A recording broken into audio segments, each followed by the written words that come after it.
পড়েন, আপনি কোনো গবেষণা করছেন, নামাজ পড়ছেন বা কোরআন হিফজ করছেন, আপনি রাতের আর্লি উঠবেন, এটা আলাদা বিষয়।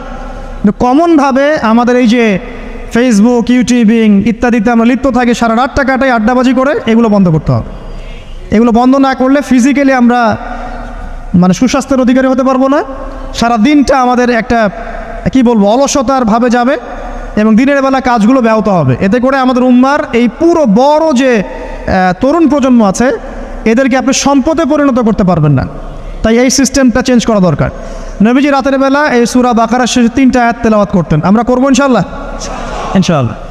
আরেকটা আমল বলে দেই, নবী করিম সাল্লাল্লাহু আলাইহি ওয়াসাল্লাম রাতের বেলা সূরা মুলক তেলাওয়াত করতেন। কোন সূরা? এটা কোন সূরা? তাবারাকাল্লাযী বিয়াদিহিল মুলক। কয়টা আয়াত আছে? 30টা আয়াত আছে। নবীজি বলেছেন সাল্লাল্লাহু আলাইহি ওয়াসাল্লাম যে এই সূরা আপনাকে কবরের আযাব থেকে বাঁচাবে ইনশাআল্লাহ। কবরের আযাব থেকে তো ভাই বাঁচা খুব সহজ নাকি?